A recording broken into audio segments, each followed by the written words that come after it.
Welcome everyone to our webinar today, End Social Anxiety, Powerful CBT Tools for Everyone.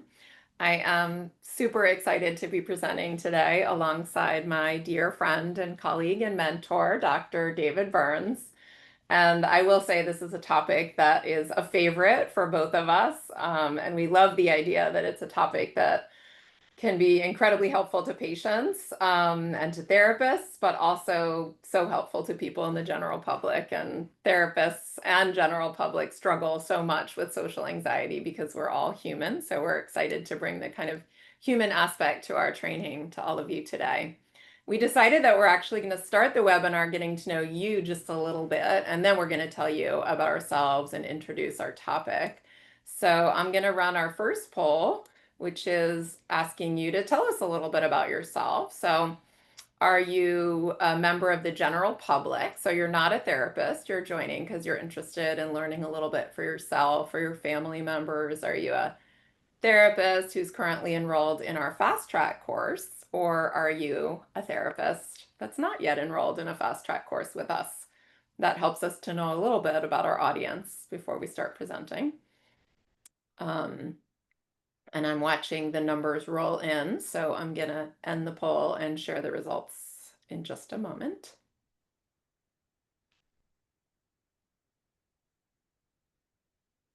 All right, it looks like the results are slowing down. So if you didn't get a chance to take the poll, that's okay, but I'm going to go ahead and end it and share the results. So David, we can see that 74% of our audience is a therapist who's not currently enrolled in the fast track course. We've got 4% of the audience therapist who's in the fast track course, and 22% is the general public. So about 80% therapists, about 20% general public.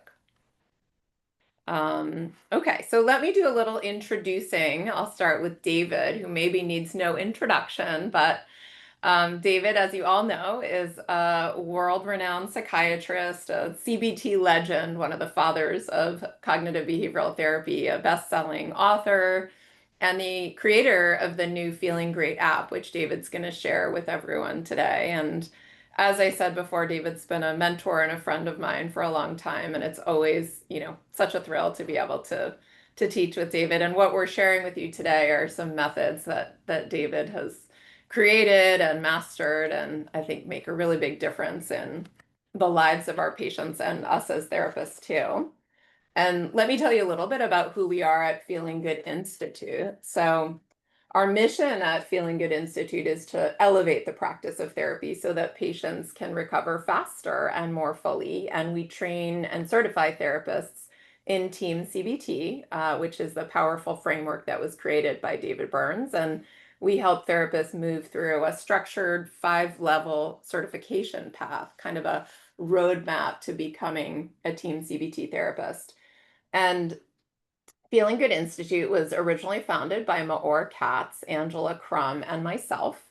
We all trained with David at Stanford, and back then in 2010 through 2013, back then and before then even, the only way that you could really learn TEAM CBT was to study directly with David, often for many years, or to go to one of David's intensives around the world. And we started Feeling Good Institute with really one big dream, which was to bring David's tools, techniques, and training style and make it more accessible to more therapists without compromising the depth or the quality. And everything that we do today still reflects our original intention, which is to help therapists get better so that patients can too.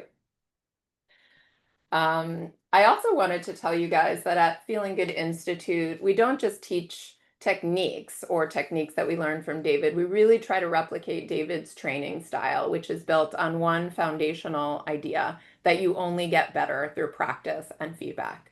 And we actually kind of double down on that philosophy. We really lean into it using the deliberate practice model.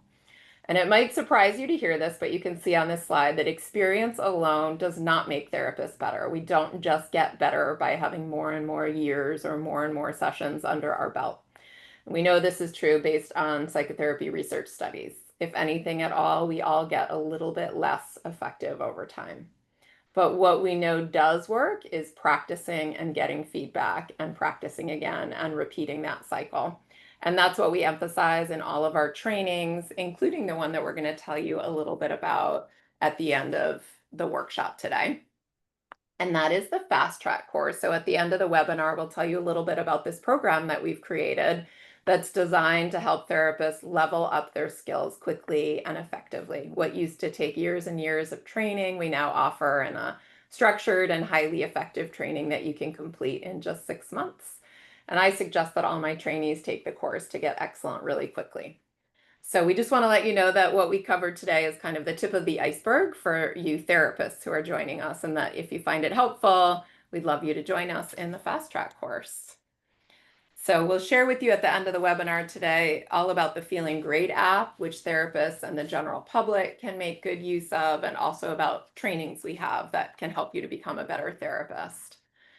Also, many therapists in attendance will want to know how they'll get their CE credit. So just quickly, I'll let you know that you can access the CE survey, which will be in the chat box today, just before 1 o'clock, just before the end of the webinar.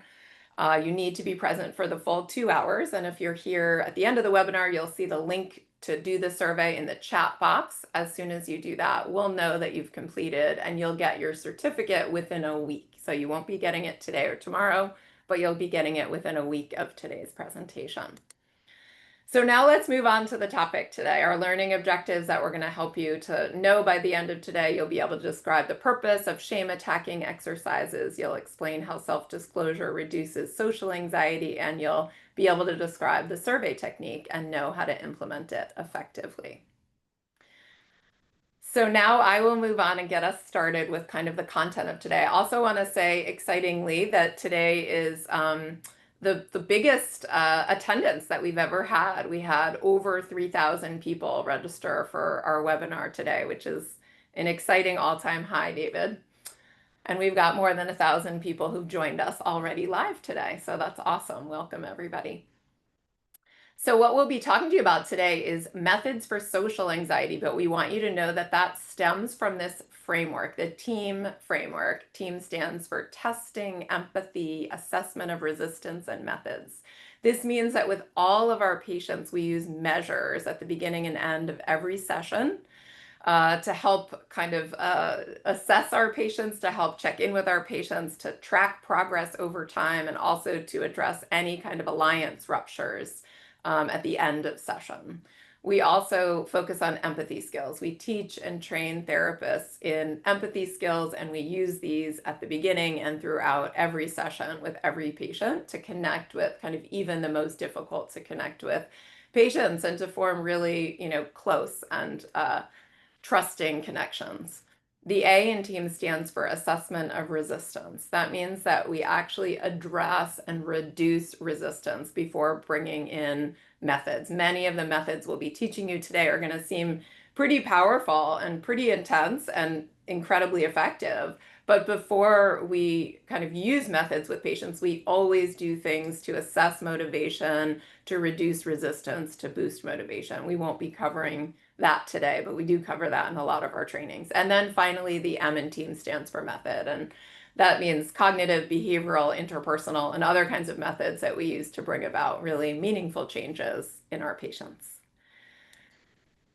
So I will run this poll, the next 2 polls, so we get to know you all, and then I'm going to let David do a little bit of talking. I'm kind of taking over here, but so we're going to ask you guys, and David, you're welcome to talk about these polls as well. But we are essentially, we're asking you guys here. Oops, wait, let me run this poll. Sorry. I can respond to this one. Should I wait till we see the numbers? Sure, that would be wonderful. I just launched it. Took me a minute. So it's launching right now. So the question is, do you struggle with social anxiety?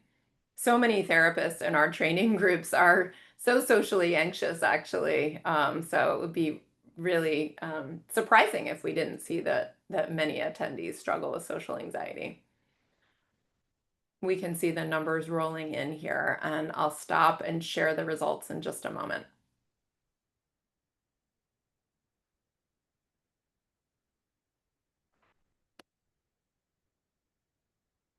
All right, here you go, David. Okay, not at all anxious, under 10%. So that means that 90% of us do struggle a little bit, quite a bit, or extremely in social situations. And that includes me. I love treating social anxiety. It's my favorite thing because I've had at least 4 or 5 kinds of really severe social anxiety personally, including incapacitating, horrific public speaking anxiety and performance anxiety. We're going to do smile and hello practice pretty soon, and I'll do it now. Hello, everybody, and I'm smiling and saying hello to you. And I couldn't have done this 3 years ago. Ever since I've been a child, I've had horrible camera anxiety and fear of smiling, and so whatever you've got, I can say, boy, I know what that's like, and it's going to be such a joy to show you how to overcome that. So we'll have a big social anxiety goodbye party today. And then the next poll we wanted to ask people is, do you have patients, loved ones, colleagues, or friends with social anxiety? So our first question was, do you struggle with some social anxiety, which I guess 90% of us do, at least to some degree. But this question is, do you have patients, colleagues, or friends who struggle with social anxiety?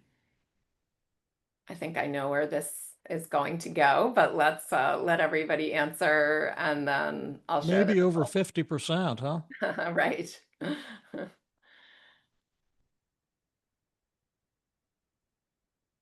Okay. I'm gonna end the poll and share the results. You can see those, David.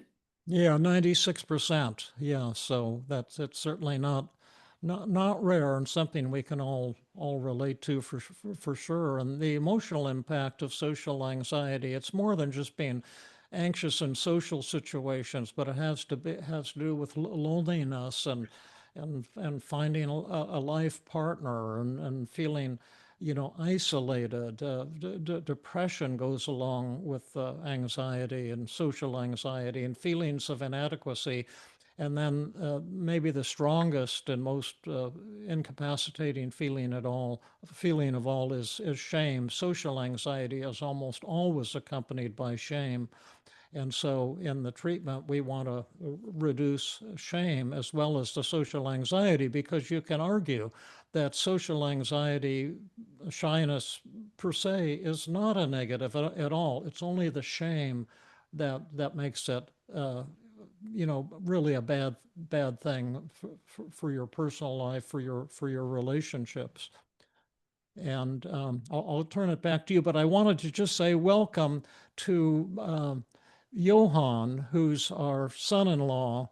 And it's the first time anyone from our family, my daughter actually went to a couple of my workshops and worked at them years ago. So we have that in common to look back on. But was so excited, Johan, when I heard that you had registered and could attend this thing. It means the world to me, and I can't thank you enough. But anyway, back to you, Jill. Sure. So, what we're going to be focusing on today, and there are so many ways that we can help people with social anxiety. We're just taking a small slice and one group, one category of methods today, and we call those the interpersonal exposure techniques. So, interpersonal exposure techniques are designed to test the validity of a distorted thought. So, just like any exposure technique, if one is worried that people will judge them, we're going to go out and we're going to actually do exposure exercises that kind of test the validity of that thought. Is it true or not? And the other goal of interpersonal exposure techniques, like any exposure technique, would be to overcome avoidance, right? The idea that all the things we're not doing continue to be scary and anxiety producing to us. And when we go out and actually face our fears, we overcome anxiety and we overcome avoidance. We discover that we like to say the monster has no teeth. The thing I've been so afraid of and so worried about is just not really true. So those are kind of two things to keep in mind of the purpose of interpersonal exposure techniques. And there are 7 of them that we're going to share with you today. We're going to teach you about them. We're going to demonstrate them for you. We have one video we're going to share with you. We have some audience participation. So lots of ways of bringing these 7 interpersonal exposure techniques to life. The first one that we want to share with you guys is called Smile and Hello Practice. David already referred to it already, and it sounds like pretty simple, but actually I think you'll probably realize if you have patients who struggle with really extreme and debilitating social anxiety, even smiling and saying hi to people, making eye contact can feel really frightening and very overwhelming. And so the way that we want our patients to do it is to practice it in the real world. It's not like we're going to just smile and say hello to each other in the office. We like to go out in the real world and practice with our patients. So we like to do lots of exposure outside of session if we can do that.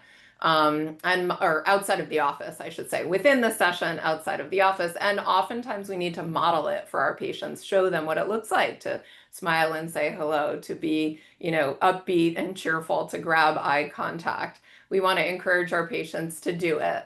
When we go out of the office with our patients, once we get their buy-in in the office, once we get out of the office, we sometimes need to be a little bit pushy. We need to demonstrate and then say, come on, now it's your turn. So helping our patients to kind of face their fears. And then we also assign it as ongoing homework. A couple of tips we want to offer you guys, and then I'm going to share a story with you that'll kind of bring this to life. And David has a story to share with you too. But one tip is that it's very helpful to go with your patient to observe them doing this. That's because your patients might say, oh yeah, I do that. I say hi to people. But actually they're, staring at their feet, they're looking at their phone, they're not smiling in an engaging way. And so when you take your patient out of the office and practice this, or if you go practice it on your own because you're working on your own social anxiety, you really need to kind of hold your feet to the fire. You need to put your phone away. You need to, look people in the eye, smile, say hi. We like to require it with every passerby. So that way you don't have to like muster up the courage to do it each time you do it. You're just like in the mode. You're going to walk down the street, and every person who walks by, you're going to smile, say hi, and keep going. You're going to Hi, also, Jill. David, you're practicing now. Yeah. You can say hi to Johan. Hi, Johan.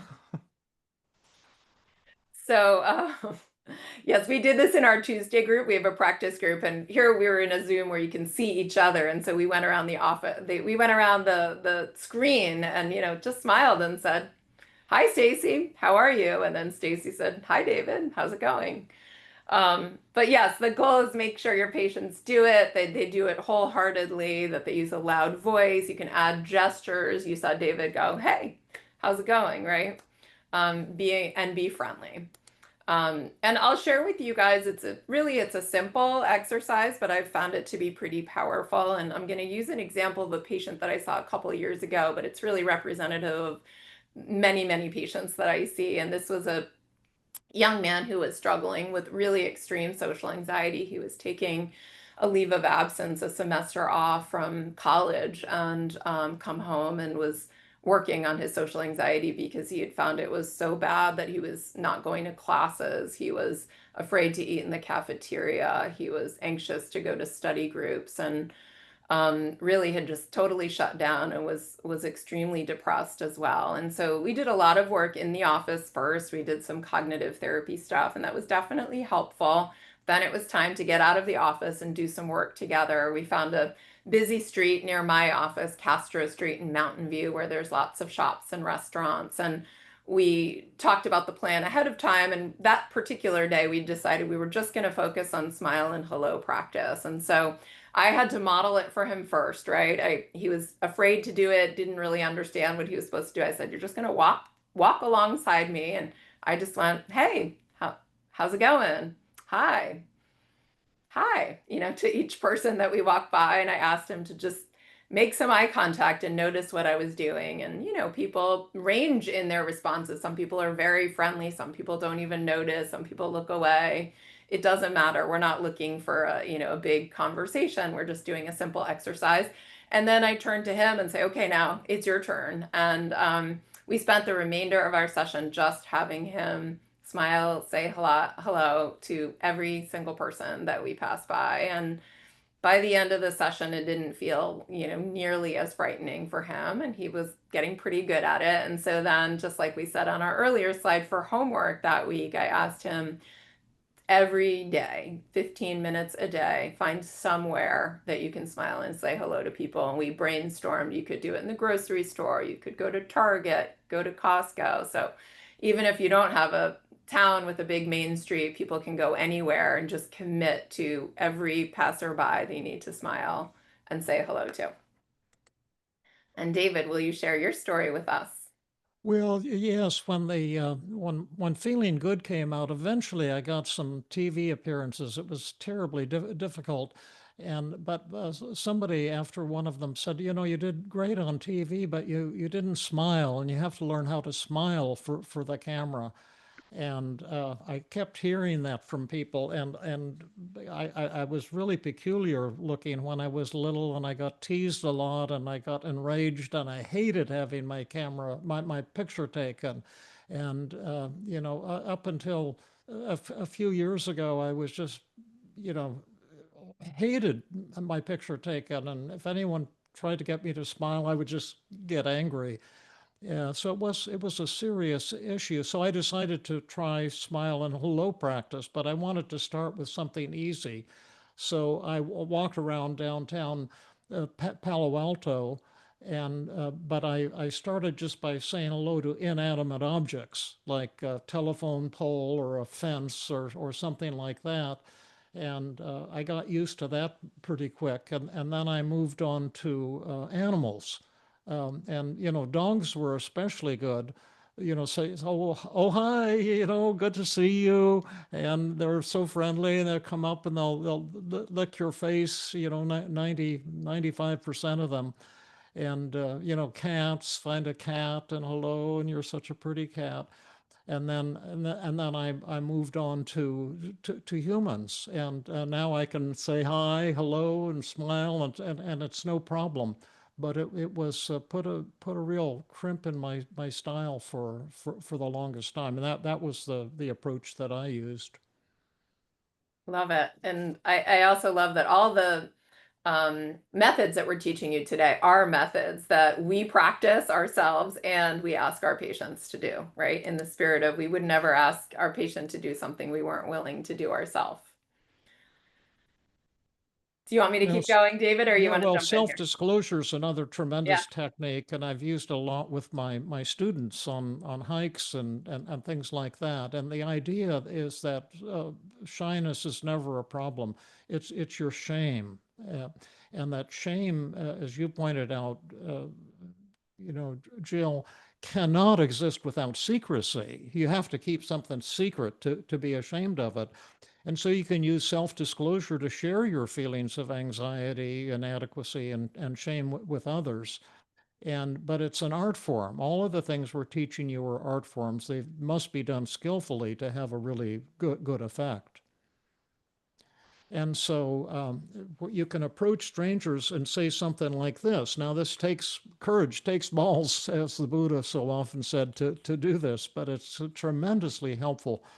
So you don't want to put the other person on the spot. And so one way to do it is to say, can I speak with you for a moment? Just walk up to a stranger and say, I want you to know that I've always struggled with shyness ever since I was a kid, but I've been hiding it from everybody because I'm so damn ashamed. But today I've decided to stop hiding it. In fact, I'm starting to tell everybody, and that's why I'm telling you.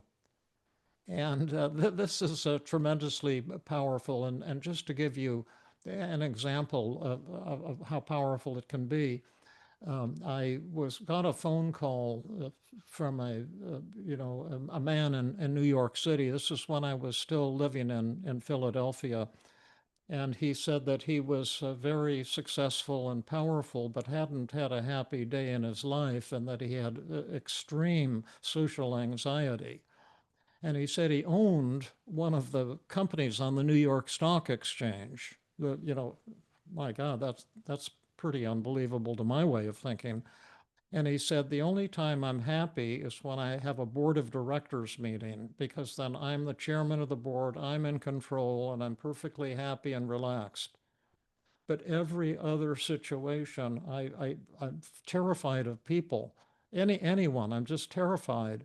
Even my wife and children, and I'm so ashamed I've never told them, but I'm even anxious being around my wife at home and my two children because I'm afraid they'll notice how shy and anxious I am. And hell for me is Thanksgiving and you know Christmas and holidays because we have a huge house and all the in-laws come and all the family comes and we're supposed to hang around and talk and to me it's just like being in hell. And you know, was there any hope for someone as severe as him? Was what his question was, and we arranged for him to come down to Philadelphia, and I said I could schedule you know even 2 or 3 hour sessions for you, so it's a long commute, and so you know get a lot of therapy time for each time you come. And so he agreed to that. We set up a 3 hour session, and he actually flew down from New York City. I mean, I would take the train because it was only like you know 50 minutes on the train. It's super convenient. But he flew in his private jet plane and brought his bodyguards and handlers with him, and he was met at the airport by a stretch limousine, which he drove to our hospital, which was at the time the Presbyterian University of Pennsylvania Medical Center, which is in an economically disadvantaged area. When I moved my practice there, it was just considered a grade B hospital, so nothing fancy at all. And so he had them park the stretch limousine right in front of the front door of the hospital, and he had these people standing guard outside of the car when he went up for his session with Dr. Burns up on the third floor. And so he came in and he told me his situation, and he said, you know, I'll do anything to get over it. But you know, is there any hope? I've had this ever since I've been a child. And I said, well, here's what I want you to do. I'd like you to leave the office, walk 3 blocks to the train. There was one of these, not a high speed type train, but it goes underground and then up, and it's kind of a I don't know. The people in our neighborhood would be the kind of people who would take this little train. I guess it went to different areas in Philadelphia, and I said, I want you to get on that train, and I want you to sit down next to strangers. And I want you to tell each of them, just say, I want you to know I'm a very wealthy, powerful man from New York City, and I own one of the companies on the New York Stock Exchange. But I've never found happiness because I'm so afraid of people, and I've been hiding it, and because I'm so ashamed of my shyness.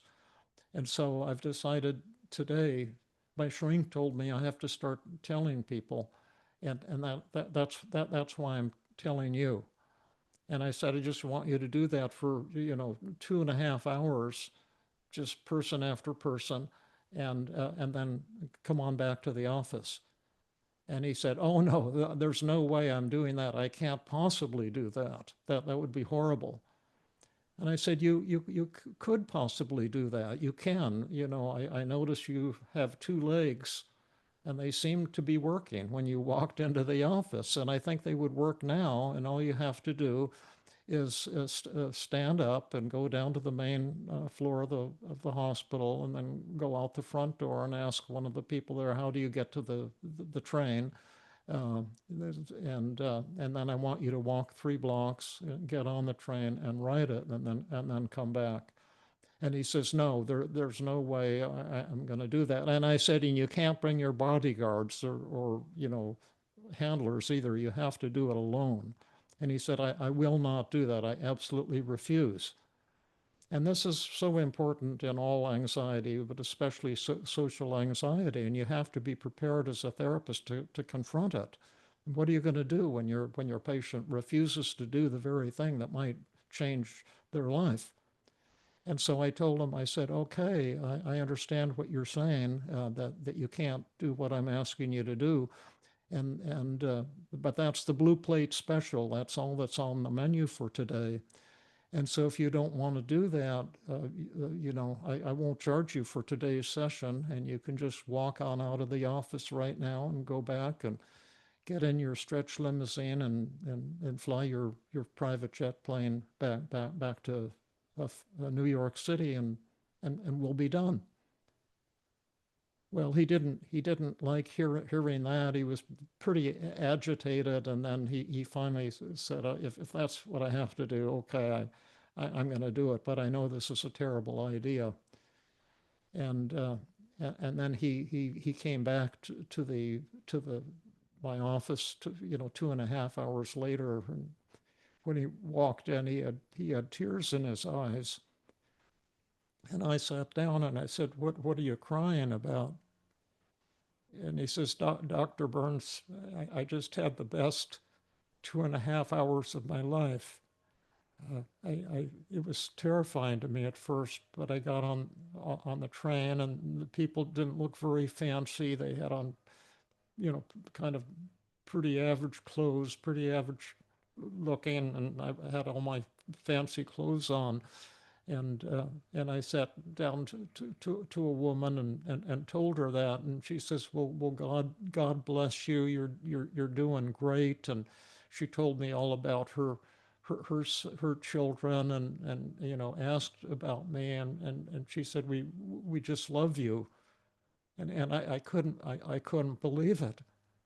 And and then I went and I told another one. I got the same message, and I talked to 5 or 6 people, and and I couldn't. I can't believe the outpouring in love. I thought people would judge me and put me down and laugh at me, and they were so supportive. And I can't thank you enough. And to tell you the truth, Dr. Burns, I think you cured me. And so we that was the end of his session. He went back to New York and phoned me that all his social anxiety had completely disappeared, and he didn't need any more sessions, and he was very grateful. But that's self disclosure, and the power in it can be just tremendous. And all the techniques we're showing you today have tremendous potential power, but they have to be done skillfully. And sometimes it takes a little nudging or a lot of nudging from the therapist in order to save the patient, because everyone's going to want to wimp out at the last minute. I know, because I've had to confront. I've had 17 fears and phobias that I've had to confront. And so I know what it's like. I've fought confronting my own fears. But if you're willing to do it, the simplest things can sometimes have the most profound, life-changing, life-transforming effect. And the self-disclosure technique is extremely versatile, right? So we can share all sorts of things with people, and quite often the things that we're most uncomfortable about and worried about are the things that bring about the most closeness. And so even little things I've had in our training groups, that just when a therapist speaks up in a group and says, I'm a little slow to learn concepts, things take me a while to learn, and I feel kind of embarrassed about it. It just brings about so much openness and warmth and intimacy. And so we encourage you to really try and use the survey technique with your patients, and also use it in your own life. And that way you can see how it works and how powerful it can be. And the other thing is, David, we always tell people that you want to have your patient practice their self-disclosure with you in session, so that you might be able to help them think about how they're saying it, right? Are they saying it in a way that's appealing to other people, in a way that's vulnerable, versus maybe I'm so depressed that making other people feel worried about them or something. So just some thoughts about bells and whistles on self-disclosure. Um, Self-disclosure actually leads so beautifully to our next method, which is called the survey technique, because quite often in practice, we actually use both self-disclosure and the survey technique kind of in combination with each other, right? And so with the survey technique, you're asking people questions in order to test the validity of one of your negative thoughts, or in order to actually collect data on one of your negative thoughts. So, for example, if you're ashamed of your public speaking anxiety, you can share your public speaking anxiety, meaning you can do some self-disclosure, and then you can ask, have you ever had public speaking anxiety or shyness? Or do you know anyone who struggles with public speaking anxiety or shyness? That's kind of part of a survey technique you could do, or part one. And then another type of survey technique might be sharing something that's vulnerable using self-disclosure and then asking, do you judge me because of this? So you might say, I struggle with public speaking anxiety, and I'm wondering, now that you know that about me, do you judge me? So I can tell my example. Is there anything else you wanted to say about survey technique, David, No, I or? think you're doing great, Jill. Okay. So I'll kind of build on the story I shared with you further. The patient who I did smile and hello practice with on this kind of busy street, we worked some more on, a range of different social anxiety and interpersonal exposure exercises. We actually walked around and had him ask for directions and had him ask questions at restaurants, did a couple things like that. Then we decided that we were ready to kind of up the ante and do something really challenging, which was going to be sort of self-disclosure and the survey technique. So he actually brought a clipboard, so he looked kind of official doing a survey.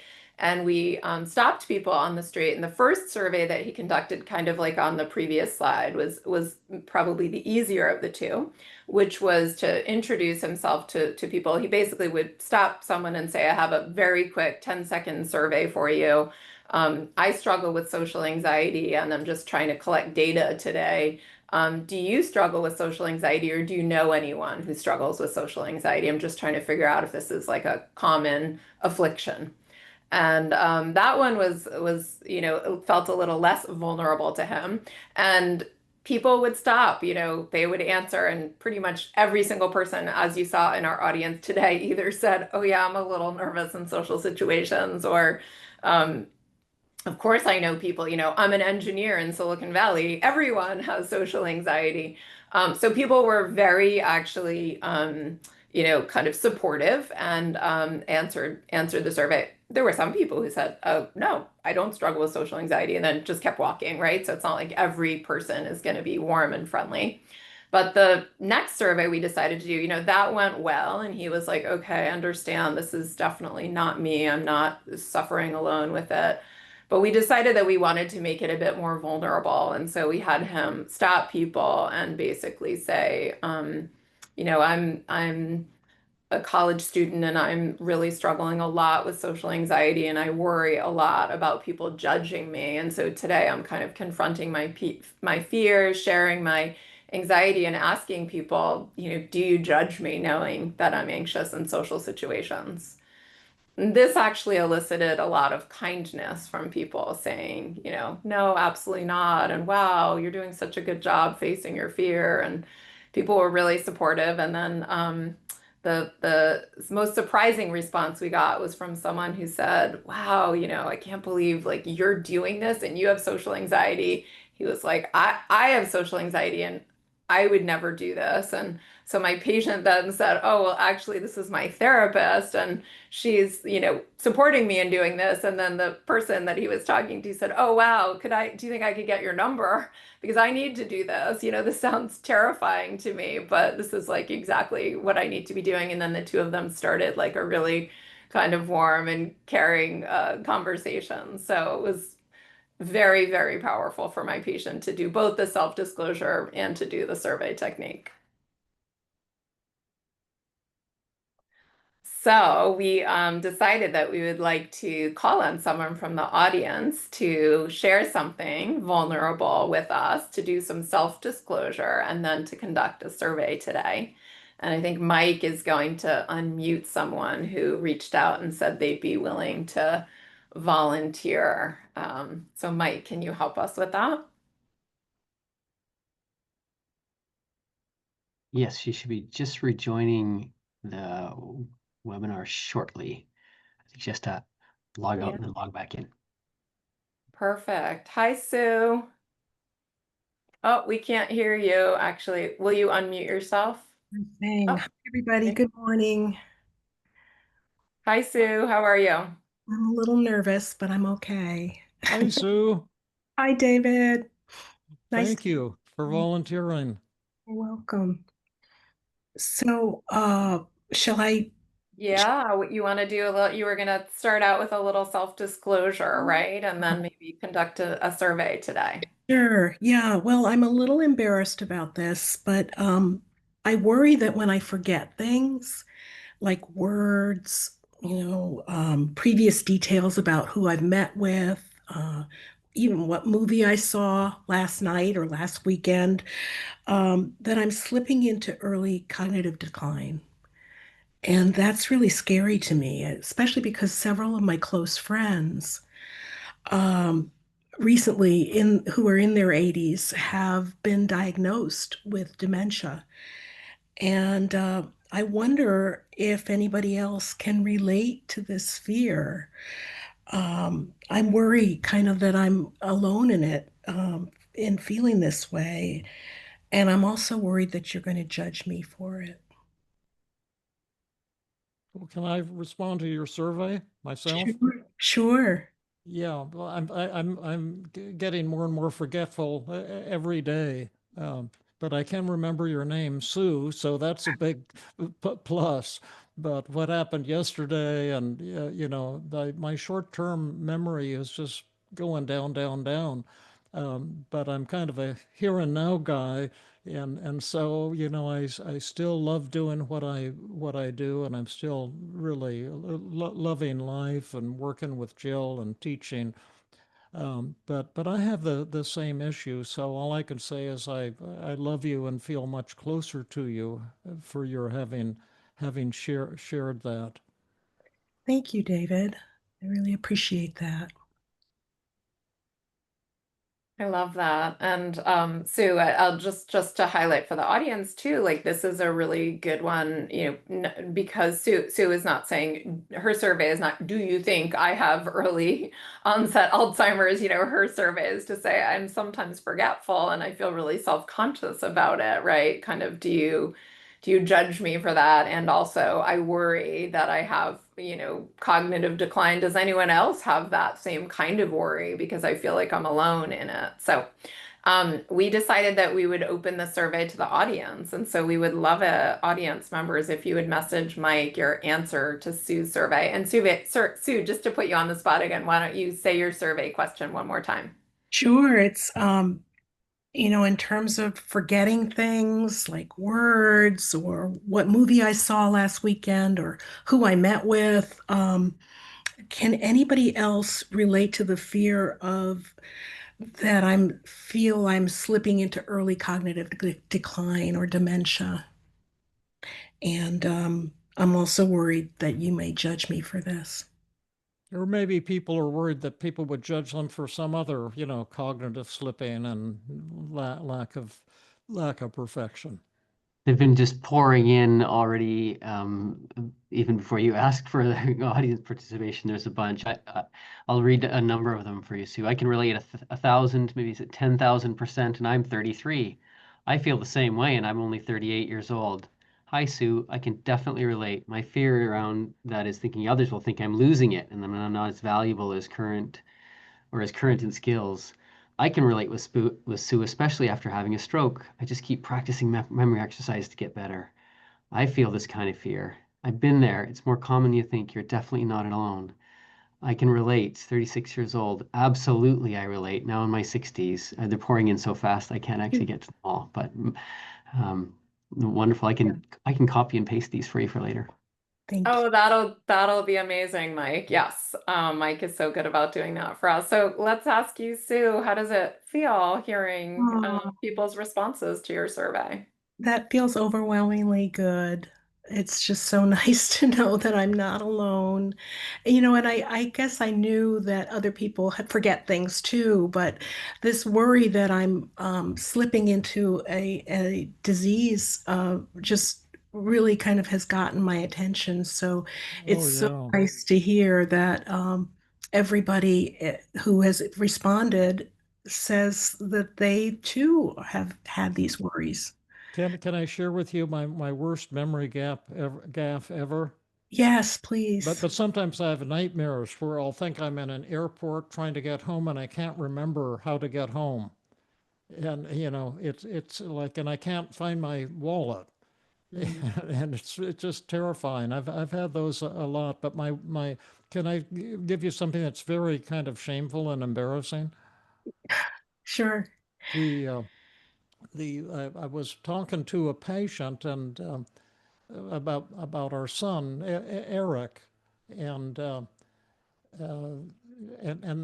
this was a couple years back, and the patient said, "Is that his first name or his middle name?" And yeah, I said, "Oh, it's his middle name. It's spelled with a K because I'm Scandinavian by Swedish by background, Erik." And then the patient said, "Well, what's his first name?" And I says, I can't remember." And and I got so ashamed and panicked over it, and so I worked on it for 2 days, Mm. trying to figure out what his first name was, and I could not, for the life of me, figure it out. I know this sounds just horrible beyond words, and so finally I asked my wife. I said, "Melanie, what's Eric's first name?" And she started laughing. And she said, You don't remember what his first name is?" I says, "No, I've been trying to figure it out for 2 days, and I just can't figure out what his first name is." And she said, "Well, have you considered the name David?" Yeah. So that's what his name is. I never knew that because I know him by Eric, but his real Yeah, name is David Eric. David Eric Burns. Well, And that's why he I goes just by love Eric, him. I'm I so see. proud of him, and I'm so embarrassed to confess that. But I think we've all got these flaws, and if we share them with dignity, and not with shame, I think it can bring us all so much closer together. It doesn't have to be a memory problem. It can be any kind of flaw. Thank you. Thanks so much. Thank Thanks you, so much, Sue. Sue. Yeah, thank you for volunteering. That was awesome. And I also want to make sure, because I feel like no good deed goes unpunished, that there could be audience members who think, are we making fun of memory deficits? And that is for sure not the case. Essentially, what we're saying is like, you can find ways to embrace all flaws, any flaws, right? And also that the more that we can share them and be open about them and not feel shame about them, kind of the happier and more content we will be. And also, of course, a lot of you are therapists, and if you want to use these techniques with patients, we have a rule that you have to use them yourself first. Yep. And if you're not a therapist, we're also hopeful that you'll use these techniques, but it takes courage to use them. But that courage could be a life-changing event to Yeah. do what you just did, Sue, and set the example for us. So thank you, Sue. Thanks so much for your courage and for sharing with all of us. Thanks. Sue, I just did a cut and paste, and there's 12 pages. Oh my. And then for Wow. homework, would we give Sue homework to start sharing this with a lot of people, Yeah. Jill? That would be your homework, Sue, to think about who would be some good people that you could share vulnerably with. That sounds good. I will Yeah. do that. Okay. Yeah. And then send us, Jill and David, Yeah. some feedback. Yeah, you Okay. could give us a homework W- summary. Give yourself a Yeah, week yeah. to We're going to share make you them. accountable. Yeah. Deal. Yeah. It's a deal. You can do some self-disclosure and some survey technique and then send us your homework summary. I will do All right. that. Okay. Thank you. Okay. Yeah. And Mike, you'll help us. Yeah. Okay. David, you want to talk about this one?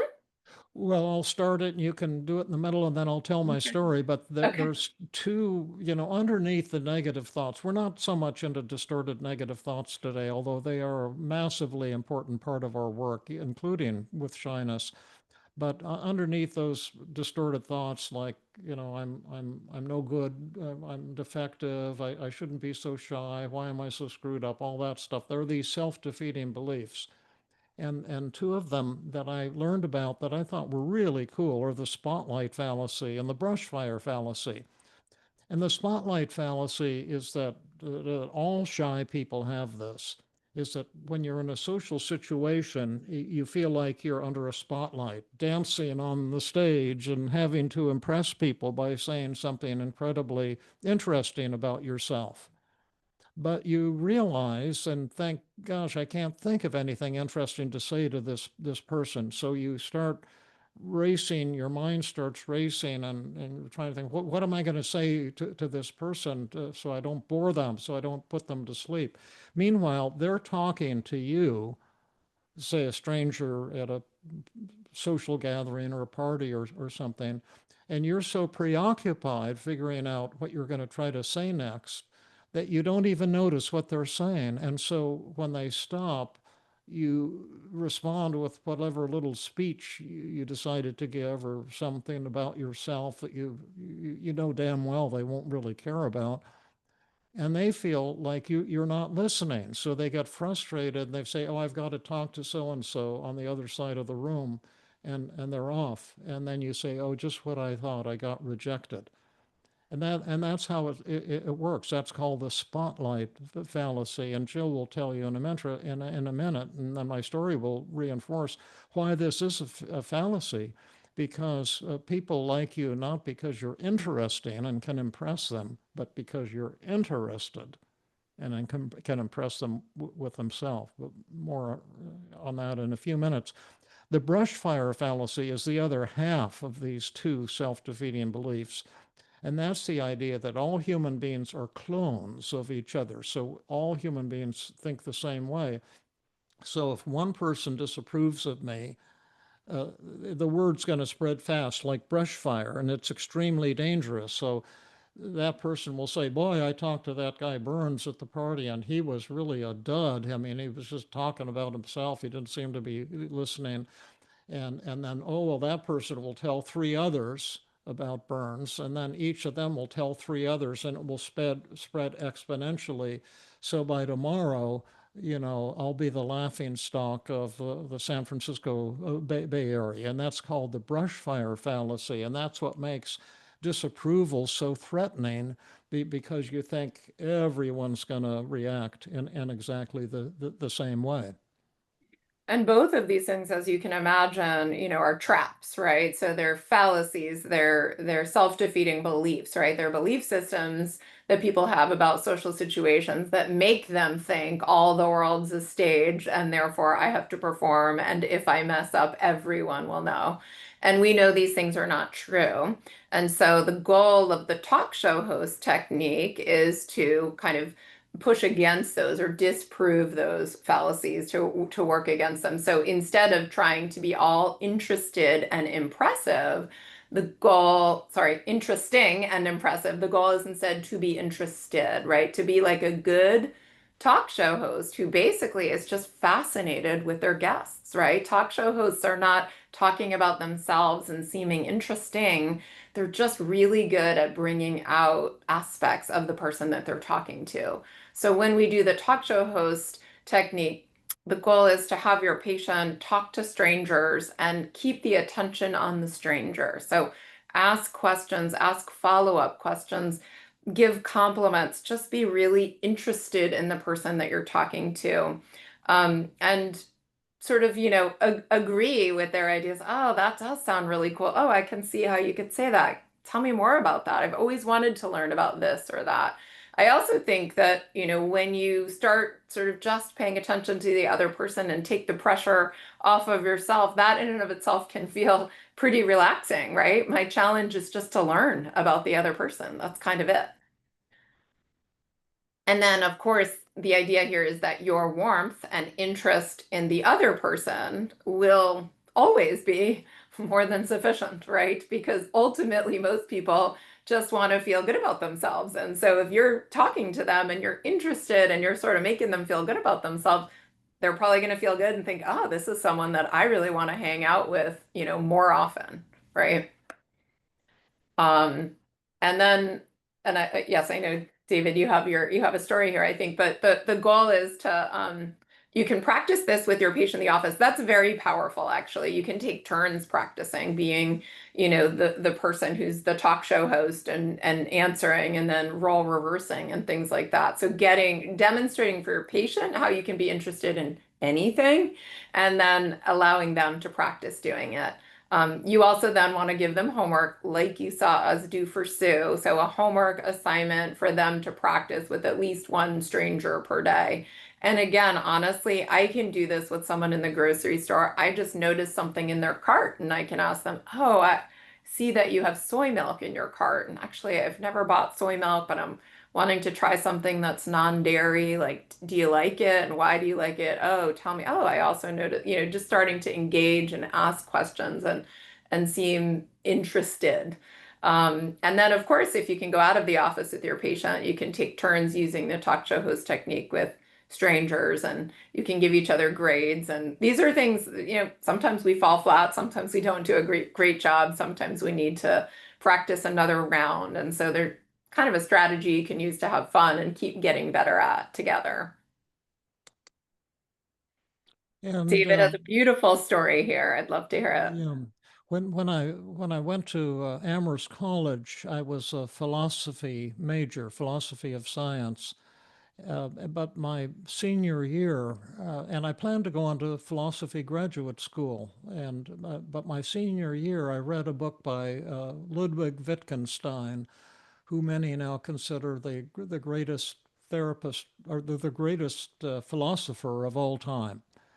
And I couldn't understand the book. It was rumored that it contained the solution to all the problems of philosophy, but that only 7 people in the world could understand it.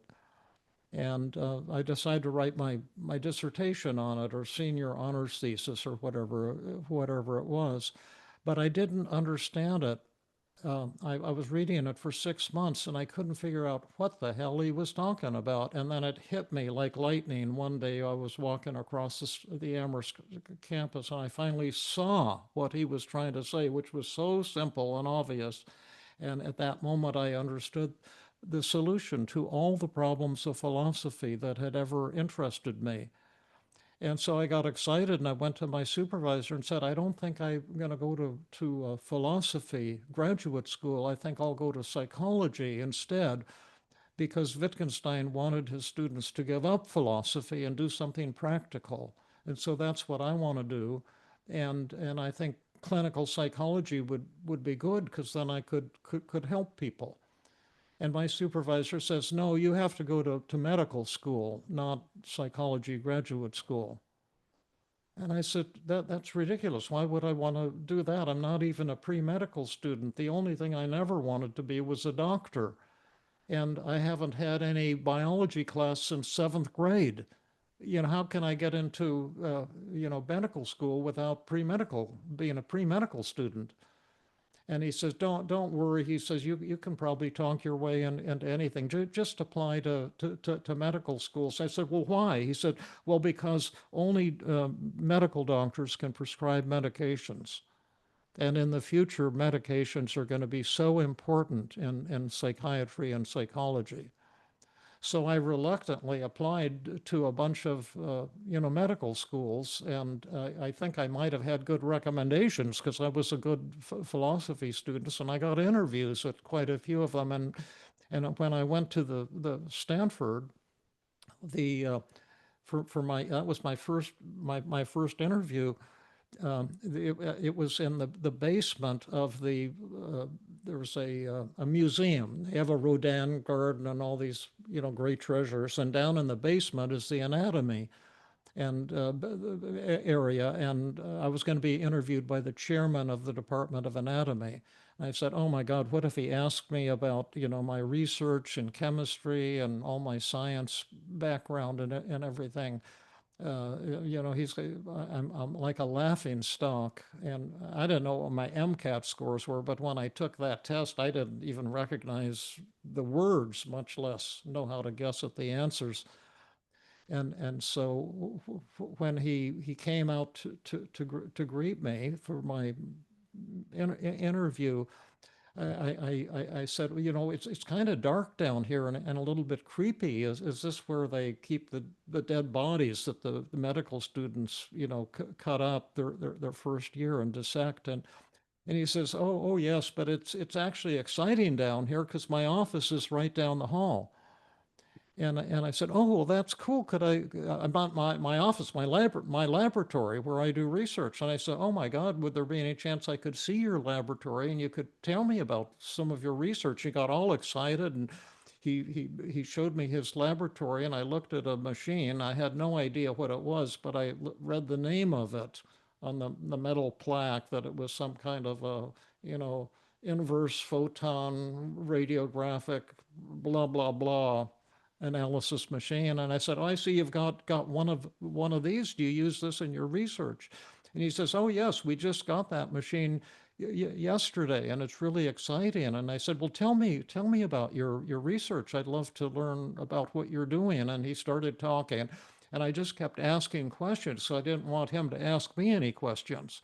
And he got more and more excited. And I said, can medical students here, you know, do this kind of research? And he said, oh, absolutely. And blah, blah, blah. And then after a while, he looked at his watch and he says, oh, you know, I'm sorry. This was supposed to be a 15-minute interview max. And we've been talking for almost 2.5 hours. I lost track of time. And I've got an important meeting over in the quad of the medical school. Here, we can walk in that direction together because that's probably where you parked your car. And so we started walking. We were going up the steps out of this basement area into a big grassy area that's about like four blocks to the medical school. And he says, you know, by the way, I forgot to ask you who you are. And I said, oh, I'm David Burns from Amherst College. And he said, well, David Burns from Amherst College, I want you to know that you're the kind of young man we need at the Stanford Medical School. And I couldn't believe what he was saying. And I said, well, I'm so flattered to hear you say that, but sadly, I'm pretty sure I won't be able to go to medical school here. And he got indignant. He says, what do you mean you're not going to be able to go to medical school here? Do you think Harvard's going to make you a better offer? That's nonsense. We can up any offer they might make you. And I said, well, no, it's not that. But you see, my dad's a minister and we don't have much money. And he believes we're very conservative that borrowing money is immoral. And I've heard it would cost over $100,000 to go to Stanford Medical School. And so there's no way, you know, that would be possible. And then he said, that's nonsense. I'm the chairman of the admissions committee. And I want you to know you're the #1 choice for the upcoming class. And there's no way you're not coming to Stanford. And we're going to give you a full scholarship for tuition, room and board, living expenses, everything. You're not going to pay 1 penny to go to the Stanford Medical School. And I'm going right now to the meeting of the admissions committee, and I'm going to tell them that. And you're going to get a letter tomorrow morning in the mail. Of the acceptance letter and the confirmation of everything I just said. And I said, well, that's an offer I can't refuse. And but I couldn't believe it. But it was just expressing an interest in him and not trying to impress him with myself, because I couldn't have. I didn't ever do any biology experiments or do any work in the lab. I didn't have any research. I could talk philosophy, but that has nothing to do with medicine. And yet caring about him and being interested in him changed the whole trajectory of my life. I'm so speechless. Such a beautiful story. As many times as I've heard this story, every time it's so touching, so beautiful, and so true. So many people are so caught up worrying about impressing other people and worrying about their flaws, right? And if we can just focus on kind of what's beautiful in people around us, we'll be a lot better off. So now we're going to move on to perhaps a goofier sort of, we'll get more and more goofy as the presentation goes on, but this one is really a powerful method that's called rejection practice. And, you know, here, as many of us know, I'm sure we can all relate to this, but also we see this in our patients that, you know, a fear of rejection, whether it's a dating rejection or a job rejection, or asking someone to help you and them rejecting you, but that a fear of rejection can be really paralyzing for so many people and can stop you from doing things that you really need and want to do in your life. And so the goal of rejection practice is just to become kind of immune to the impact of rejection, to get used to it to the degree that it just doesn't bother you anymore. And so what we have our patients do in the case of worrying about being rejected by someone in like a dating context is the goal is to ask people out and collect rejection. So in other words, it isn't go ask people out. It's if you're worried about getting rejected by a potential date, you need to collect rejections, right? It needs to become kind of like a bulletproof vest. So you're going to go out this week and you're going to ask as many people out as you can and collect as many rejections as you can. The more, the better. And there's kind of two ways of doing this. You can either directly just ask people out with the goal of collecting rejections, or you can share with people sort of in a self-disclosure kind of way that you're working on overcoming your fear of rejection and then just ask them to reject you. So either way, you're going to collect as many rejections as you can. And we're going to do an example of this, but also David, and you and I both have lots of stories of this kind of working well and also backfiring with patients. Do you want to tell a quick story, or do you want me to tell a quick story here? Oh, you want me to talk about Kai No, sorry. We will. Sorry. We'll get to that. I guess let me just say a word or two, and then we can do our practice with Stacy. What I was going to say is that, you know, we've had a lot of people, patients, but also actually even therapists in the Tuesday group work on this. And sometimes what we like to say is that you only get credit if you actually get rejected. And so what we've had happen, which is very funny, is I remember a member of the Tuesday group who was a good-looking guy but super anxious socially. We asked him to do rejection practice and then to report back to the group and tell us how the rejection practice went. Oh, yeah. He was Yeah, working out at a gym, and so he asked this woman at the gym out on a date. Yeah. I'll finish. Okay. Can I finish the story?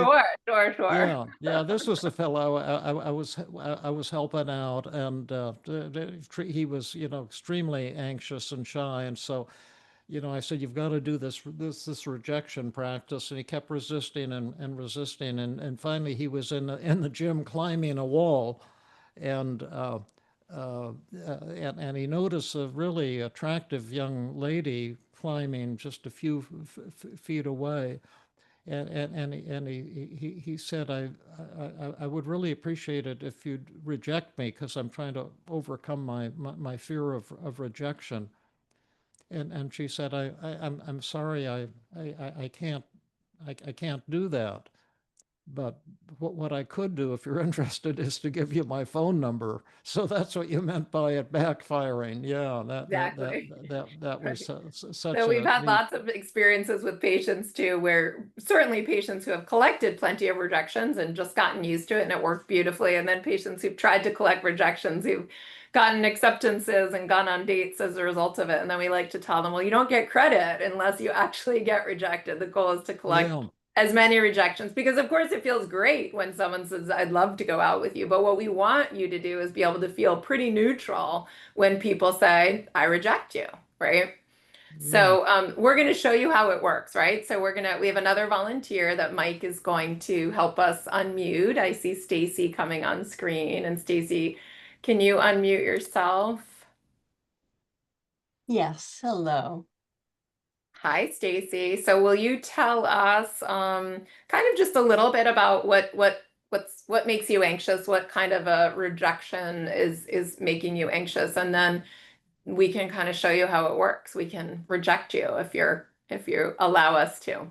Yes, well, in full self-disclosure, right? This is very anxiety producing, but I'm here and I'm wanting to ask a favor from the two of you, whom I admire and respect, and I'm so happy that I get to work alongside in the Tuesday group and Jill with you at FGI. And so I wanted to ask if either one of you might write a positive review for me. I'm trying to, continue to build my private practice, and a review on social media or, on my Psychology Today profile would really boost things for me. So I would love to ask, if either one of you would do that for me.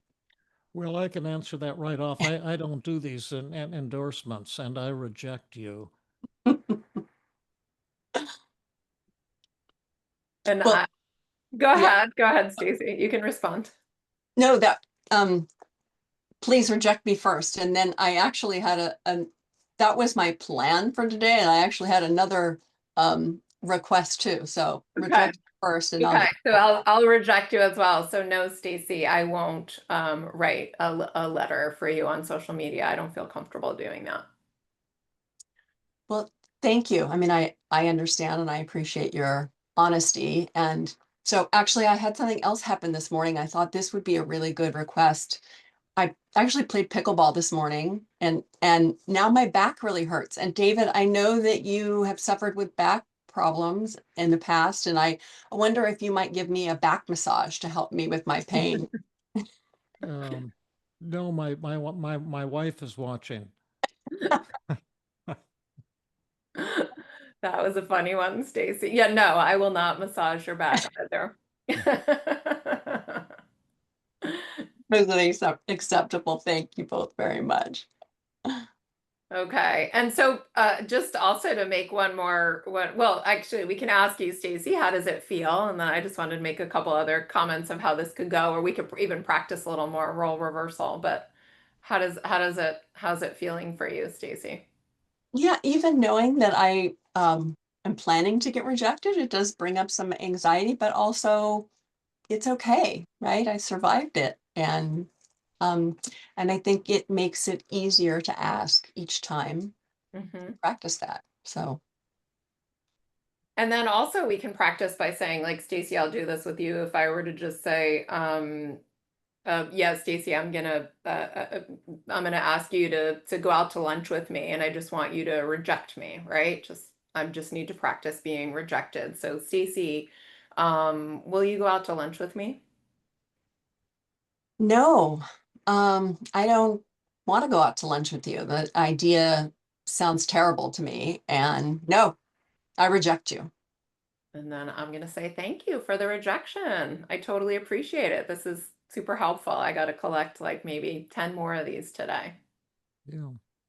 Stacy, I have a request for you. I'm working on this statistics article on a new way to measure the placebo effect, and it's mainly statistics. It's quite a long article, but I need a general public type person to read it and to edit it for me to make sure it's really readable and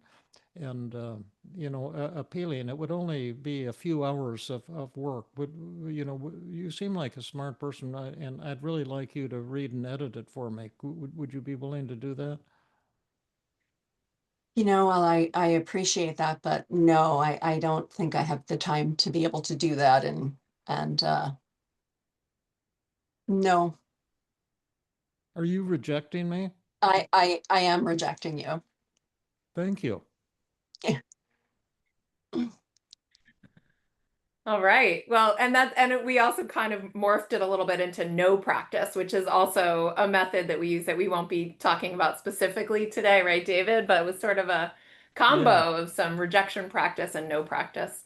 Um, I would also say that, yeah, this is we kind of demonstrated the non like romantic asking out. And I suspect a lot of people will be like, oh, but the stakes are so much higher with the asking someone out romantically. But I can tell you, yes, that's true. And this is super effective in that regard. My patient that I told you guys about earlier, again, went back to the same location and literally had him asking people out on the street. And similar to what David shared earlier with the climber, like he had lots of people who said, no, I'm not going to give you my number. But he had one person who gave him his number. So again, really built up a ton of kind of confidence is not the right word, but just nonchalance, being able to collect a ton of rejections and just be like, yep, no, now I know it's not that bad. All right. Should we say thank you to Stacy and move on Thank to you, the next one? Stacy. Yeah, Thank Yeah. appreciate you. it. Thank you, Stacy. Thanks, Mike. And you want to share this story, David? Yes, we have had a tremendous young man, a medical doctor in our Tuesday group, and when he started with us, he was living in Texas and started attending virtually, and he had extreme shyness and social anxiety. And so one of the techniques he decided to use, because he wanted to, get his love life moving forward, was rejection practice. And so he was the one who put the twist on it to tell people he was trying to overcome his fear of rejection and then asking them to reject him.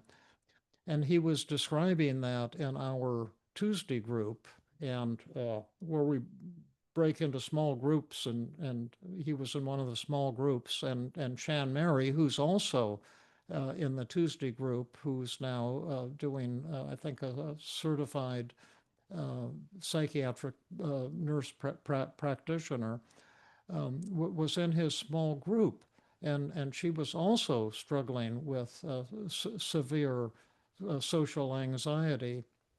And when she heard him describe what he was doing, these rejection practice exercises, she was very impressed with him and got very attracted to him. And so she confronted her social anxiety fear after that group and sent him an email and said, I was so impressed with what you were talking about in the Tuesday group. And spring break is coming up. And I would like to invite you for a first date because I'm interested in you. And if you're interested, I'm going to Hawaii for spring break, and we could meet for a date in Hawaii. And Kai got all excited and accepted it, and then wrote her back a couple days later and said he'd gotten extremely anxious and scared and had to back out, which he did. And then another day he emailed her again and said, wait, I've changed my mind again. I will meet you in Hawaii. And so they met in Hawaii and had their first date and fell in love. And they were recently married here in the Bay Area. He moved to the Bay Area and they got married. They had a beautiful Cambodian wedding, and uh, and they're now living happily ever after. But it all started with rejection practice and a little bit of courage. And so we love you, Kai and Shan Mary, and we're so incredibly proud of you. It's a beautiful story and totally true. We watched the whole thing unfold from beginning to attending their wedding recently. Oh yeah, and wait, I have one last I twist on that story, but I think we've got other stories here, so we better push on to stay Yeah. on our Okay. They'll have to come schedule. to another webinar to hear all your awesome stories, David. Um, okay. Yeah. Do you want to talk about this one? Shame Yeah, attacking shame attacking exercises? Yeah. exercises, as far as I know, were developed by the late Dr. Albert Ellis, who was the kind of the grandfather of cognitive therapy from New York, and he talked about how thoughts create our feelings and should statements he was an expert in. But one of his ideas was that underneath all social anxiety is the fear of making a fool of yourself in public. And so he created what's called a shame attacking exercise, where you have your shy patients do something bizarre in public and make a fool of themselves on purpose so as to discover that the world does not come to an end. And I first heard about this technique when I admired Albert Ellis for his honesty and integrity, which all the gurus actually did not have, but he had it. And so I did a workshop for his group in New York as a gift to him. And it was a half-day workshop. And then in the evening, a number of his students took me out to dinner. And we went to this Chinese restaurant. It was a buffet restaurant where you have to stand in line to get your food. But they said it was the best Chinese restaurant in New York. So I was all excited. And there was a long waiting line winding through the restaurant, the tables where the people were seated. So we were talking shop, and I said, I've heard something about this shame attacking exercise, and I treat so many socially anxious patients, and I think I'm going to start using it when I go back to Philadelphia. And they said, well, that's great, but one of the rules, it's an ethical rule, you're not allowed to do a shame attacking exercise, ask your patient to do it unless you've done one yourself. And I said, oh yeah, that makes sense. And they said, and so Dr. Burns, you could do one right now here in this restaurant. And then I began to feel real creepy all of a sudden. Like, my God, what have I gotten into? And I wanted to back out. And it's that anxiety, when you're going to confront one of your fears. And I said, well, what would I have to do exactly? And they said, well, a good one for you, Dr. Burns, would be to go up to a table where people are eating and ask them if you can taste their food. And I said, oh, no, that would be socially inappropriate. I'm a psychiatrist. I'm wearing a suit and tie, and it would just be too crazy to do that. And they say, see, Dr. Burns, you're wimping out and resisting exactly the same way your patients are going to do. But we're going to have to insist that you do this shame attacking exercise right now. And I felt like it was death, incarnate or something like that. And they were all staring at me. And so I said, well, who would I ask? They said, well, go to that table over there. It's a round table with 6 people, eating all these dishes. And so I walked over there, and I was very panicky, and I walked up to the table, and all the people suddenly, they looked up, they were staring at me. Why are you here standing at our table? And then I looked back at the group in line, and they were staring at me like, are you going to do it, or are you going to wimp out? And so I said, kind of lamely and stammeringly, I've heard that this is one of the best Chinese restaurants in New York. Is the food as good as what they say? And the people said, oh yeah, it's great. And they didn't offer me any food to taste or anything.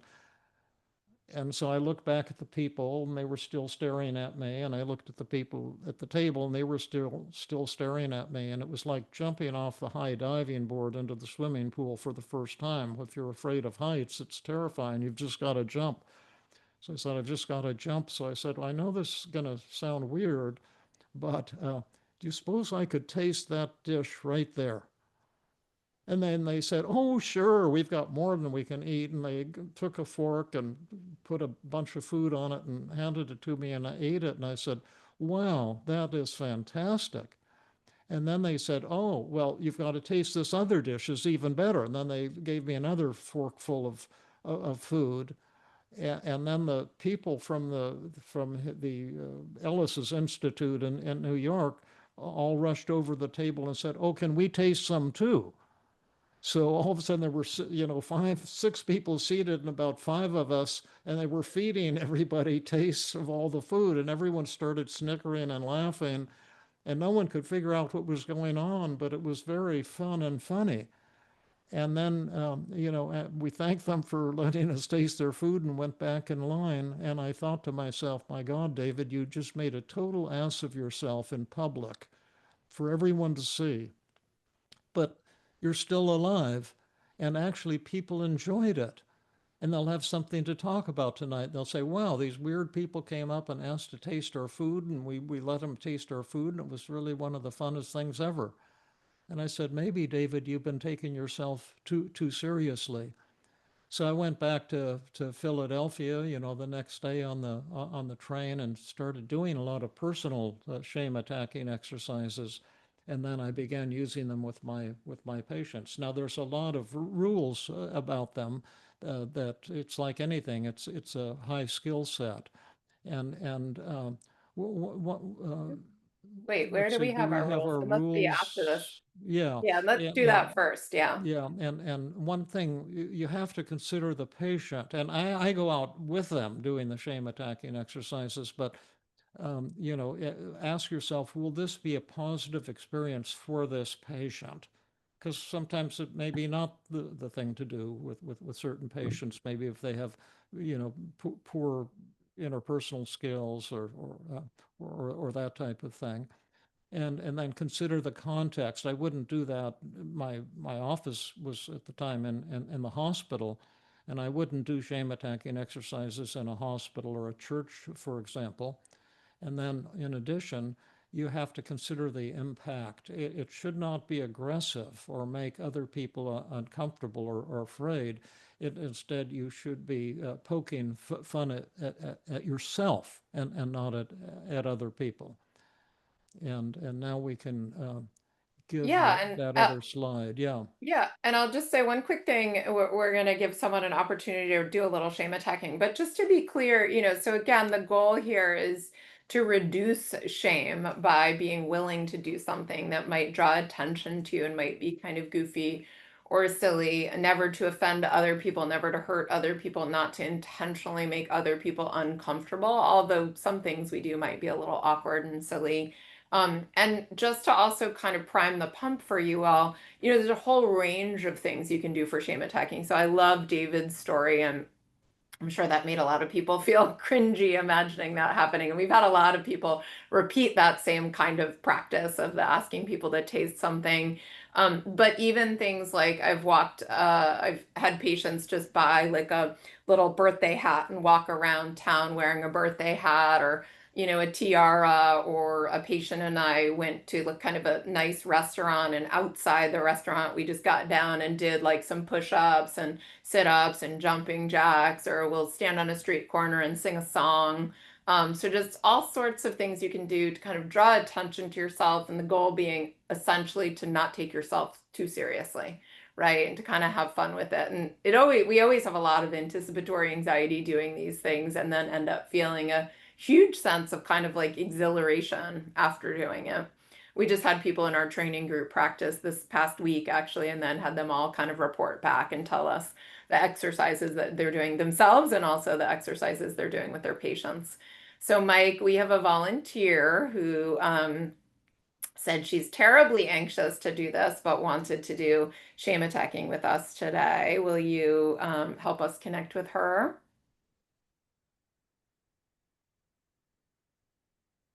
Katie.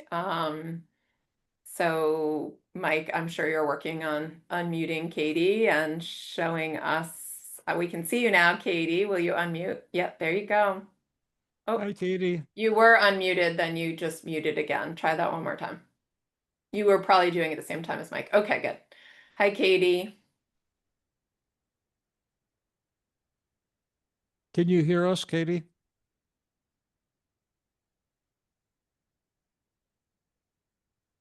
Oh, wait, she looks like she's now connecting to audio or something. It looks like just her microphone is connecting. I don't think this is part of the shame attacking, but it's a good launch point. There, her microphone's not connected. Looks like. Try that. But now she's muted again. Oh, Okay. Like her microphone was connected, and then she she's Well, trying we one. might have to pass on Is it that because the time yeah. is tight. We can give a few examples of kinds of Well, shame attacking let me can I ask exercises. a question, David? Since we can all see her, but we can't hear her, I'm just going to put Katie on the spot and say, can you belt out a song for us that we won't be able to hear, but we'll be able to see your animated fashion and it'll be even goofier and more ridiculous? Okay, see, she can hear us, we just can't hear her. So Okay. go for it. Give us your all. You might have to do more dancing than singing. Let's see it.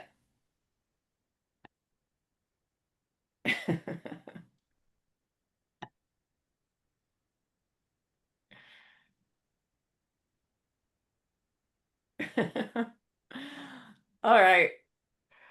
I think that's the best we can get from Katie, our Yeah. volunteer. So we'll say bravo. Good show that Yeah. you put on for Yeah. us.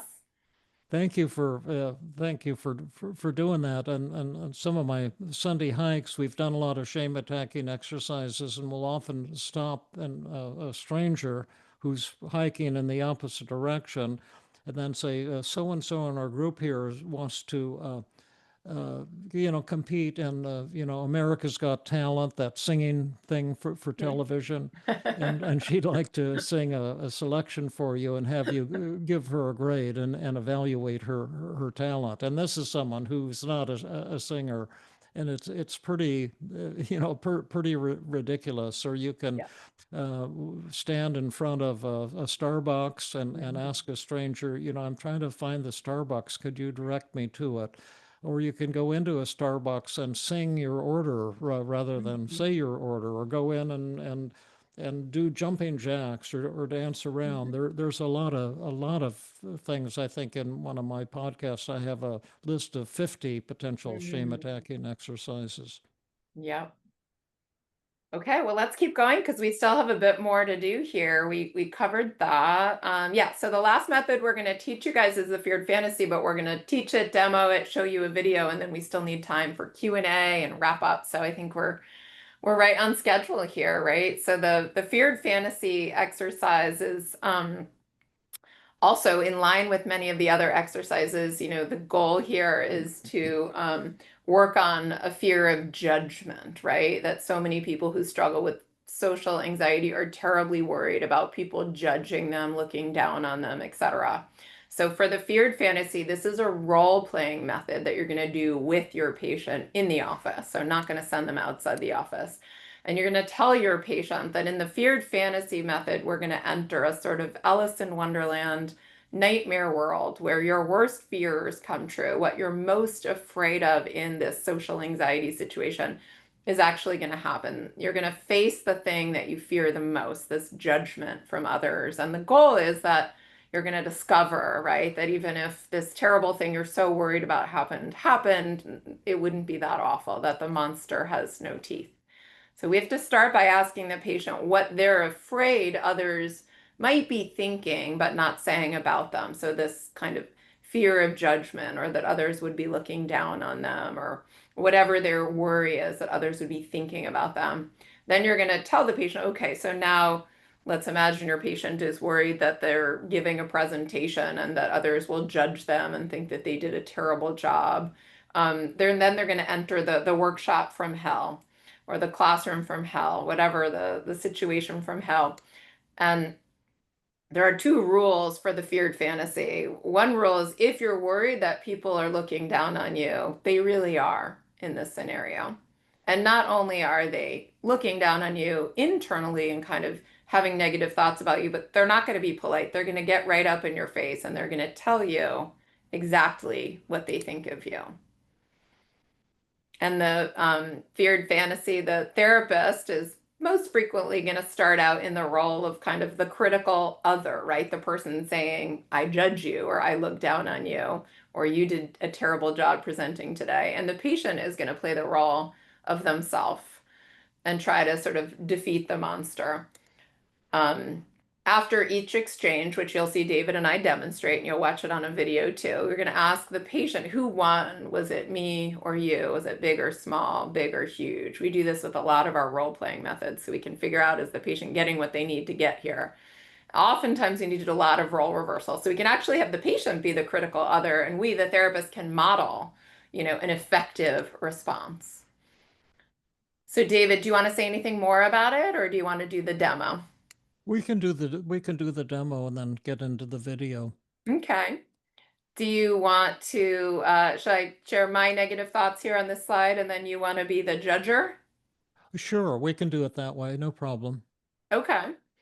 So we're going to take this example that David and I are doing a webinar together, right? And I'm worried that I will make a fool of myself, that I'll, be inarticulate and that people will judge me, that I'm thinking everyone else is better at public speaking than I am, that people will reject me, and ultimately that my reputation will be ruined. And so David is going to play the role of, let's say, the therapist, being the critical other, right? The webinar goer from hell. And I'm going to play the role of myself, right? And I'm going to try to model an effective response. And this is not assertiveness training, because rarely would people be as harsh as what I'm going to do here. But this is actually me being Jill's feared fantasy. She gave this talk, and one or more people actually did have thoughts that, that Jill made a fool of herself, and so forth. So I'm going to be not David, but the audience member from hell, who represents Jill's worst fear come to life. And this will give Jill the opportunity to find out if that monster has teeth. And there's two strategies Jill can use: cognitive strategies or interpersonal strategies in confronting the monster. But let's see what happens, because a picture's worth 1,000 words. Yeah, and I'll just say too, I will do my best to do a good, powerful response, and then you'll see in the video that will show you kind of a therapist struggling, and then, or the person in the patient role struggling, and then actually coming up with a better response. But we can also do a role reversal if you want, David. Yeah. Okay. So I'm the audience member from hell, and this is after the workshop. Could I talk to you for a minute, Jill? Yeah. I know you did that workshop with David, and you had these negative thoughts during the workshop that you were going to not do a good job and make a fool of yourself. Do you remember that? Yeah, for And sure. you were concerned that people would judge you and stuff, and you asked people, and though you were like in a bathtub of love, everyone gave you all this reassurance, and we love you, and you did a great job, and when you goof up, it doesn't make any difference. We love you more. But there was quite a number of us, me in particular, who actually thought that you did make a fool of yourself. And I just wanted to tell you that's what I think. Wow, that's hard coming from you, because I really look up to you, David, and I admire you, and I think you're such an incredible presenter, but I'm sure there are many ways that I could improve, and I would love to get some feedback from you. I'm guessing if you guys thought I really bombed it, that you've got like maybe many points I could improve on. Would you be willing to share with me? Because I sure would love to learn from you. You're, Well, sure. quite The the main thing I presenter. want to share with you is that I judge you, and that I'm with a group, and we're all much better at public speaking. And we not only do we judge you, we reject you. Can you tell me more? I mean, just yeah, let me know what it is that I did that was worth judging. Can you give me some specific pointers on how I could have done a better job? No, we're too advanced. We don't mess around with people as much, awkward beginners like you. But we are going to spread the word, and your reputation will soon be ruined. Wow, it sounds like you're very invested in ruining my reputation. What's that about? I was figured you'd just kind of maybe be at my mediocre presentation and move along. What's that all about? You and your friends are just amazing presenters who like to tear down other people? And so then now the question would be, who won? Would you say, Jill? Yeah, I felt that I was winning. Big or small? I thought that was big. Big or huge? I thought it was huge. Yeah, I thought it was huge Seemed too. to reveal the ridiculousness of what you were saying and the mean-spiritedness, and that it seemed kind Yeah, of over the top. yeah, that's right. And the idea isn't that no one would say these things, but that if somebody were to think these things or to say these things, that they would be the one making a fool of themselves, and not Jill. And now let's get on to our video to bring this to life. Years ago, I had the chance to do some actual team CBT sessions in our living room with two professional cameramen from commercial television camera people who came for the day and set up the lights and everything so we could get beautiful high quality video and audio of a number of sessions. And in one of them, we worked with Christine, who's a lovely woman from the Sacramento area who had been struggling all of her life with severe social anxiety. And her feared fantasy was to imagine that she was on a date with some cool guy who then tries to talk about some serious topic, and she wouldn't be intelligent enough or know how to carry her weight, and to her that was just like the most horrible thing she could imagine. And so I'm working with my former student and now dear friend and colleague, Dr. Matthew May, and we were doing some co-therapy. And in this video segment, we're going to bring Christine's worst fear to life. And she's dating Matt, and then suddenly during the date, Matt turns into the monster she fears the most. Let's see what happens.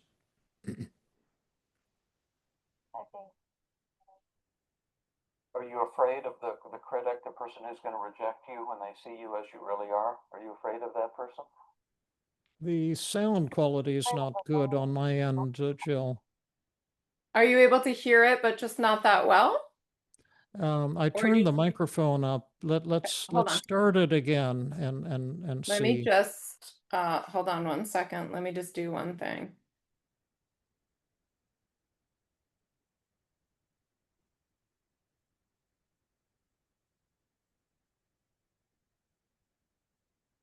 Okay, let me try again, okay? Okay, sure. This is my shame attacking exercise. Okay, great. Hopefully this will work much better. Ready? Yep, I think this is good. Are you afraid of the critic, the person who's going to reject you when they see you as you really are? Are you afraid of that person? I'm afraid of the loneliness as a result of that. But you're not afraid of the rejection. I'm afraid of like how I was respond to the rejection. Would you So, like to yeah, find out? Yeah. There's a technique called the feared fantasy. And when you go into the feared fantasy, you go into an Alice in Wonderland nightmare world where your worst fear comes true. And in this nightmare world, there's two rules. And one rule is that if you think that people are going to reject you and look down on you, they really are. And they also verbalize to you the things that you think people would be thinking but would never say to you. Okay. And let's imagine that you're having a date with Matt, and you're going from this funny, fun stage, and you're suddenly beginning to feel kind of self-conscious and anxious, and you disclose that to him rather than hiding it as you usually do. And then he turns into a horrible critic. Okay. And we can see if we need to be afraid of that person. And actually, you can be Christine or Matt. You can have either role. Which role would you like? You want to be the critic, the hostile critic, or you want to be Christine? Well, I think I'd start with Christine because I have an idea of what, like, of where it would Okay. start to go foul. Okay. Like, say for instance, if you brought up a topic that I didn't really know that much about, or you know, something, and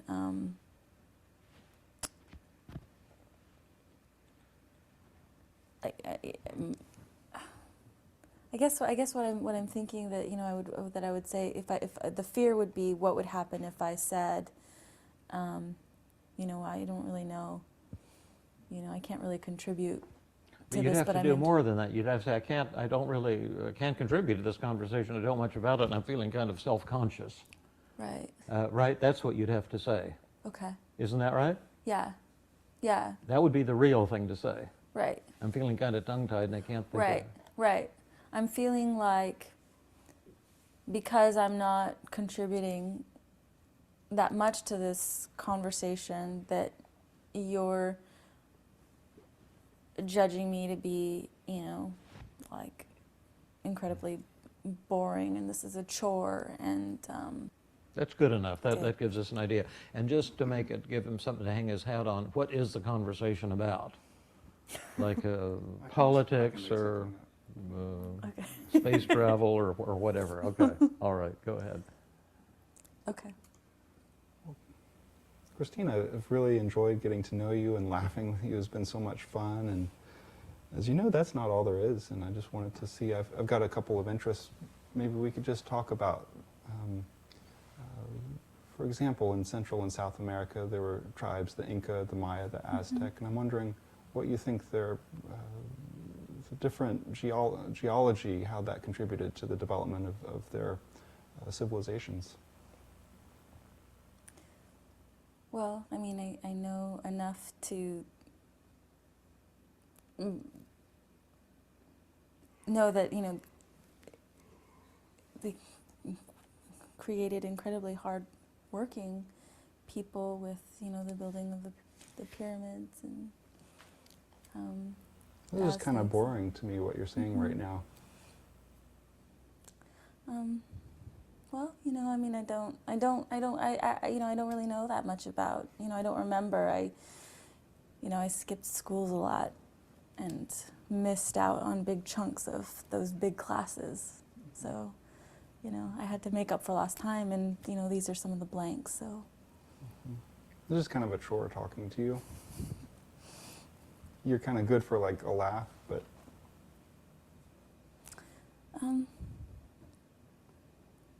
Well, I mean, I appreciate your honesty. I'm very honest. That's one of my many awesome qualities. I'm kind of like one of the upper echelon types. Yeah, you know, like as I'm thinking, I'm not really feeling like I'm the worst one in this conversation. Kind of don't like you. Right, exactly. Exactly. Let me show you a slightly different style. But that's not illuminating. That's what you're afraid of, right? Right. And why are we no longer afraid of that? Because it's like why would I choose that? Exactly, but we can take it even further. Let me play your role in that, and go ahead. So you're really into the Incas and stuff like that? Yes, that's one of my main interests. And you spend a lot of hours, you know, in the week studying the Incas and so forth? It's important to me that we be able to connect on that level. You know, I don't know a damn thing about the Incas.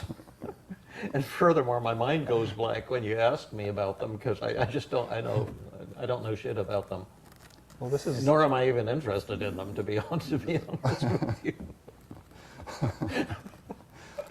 Well, then this is just a boring chore of a conversation for me. I don't know why I'm even here. Yeah, I may not be the woman for you. You may be looking for more of an Inca lover. If you give me your card, you know, if I meet some really cool-looking women who are intrigued by the Incas, I could hand them your card. You're not even worth my time. No, oh no, absolutely. You need a more of an Inca. Is this helpful? That's beautiful. And what about it? What do you like about that? I just really just appreciated just kind of like acknowledging, you know, like the absurdity of it, you know. But and why just is really, it absurd? What is Were you going to absurd go about on? it? Because it. I think. Oops, sorry. Okay, I tried to pause it there. So yeah, so we were going to end actually on that note. Do you want to make any final comments about that video, David? It's one of my very favorite videos that we ever show because it's so obvious, the, you know, flip that switches in Christine's brain where she realizes, right, that she's not the one with the problem. Yeah, absolutely. I think the idea behind feared fantasy is that we often run away from what we fear the most. We avoid it, and that makes it mushroom and get worse. And the feared fantasy is a way of confronting fears that you can't confront in actual reality because they're not going to happen in actual reality and just the way you're afraid. But if you act it out like this, you can you can suddenly see that the thing that you've been afraid of is not worth being afraid of, and it's a kind of liberation from your fears. Yeah. Uh, And so we're going to share with you guys a couple of opportunities to learn more. And then in about 5 minutes, Mike is going to put the link to the CE survey in the chat box for the therapists who need their CEs. And David and I will take just a few questions at the very end of the webinar.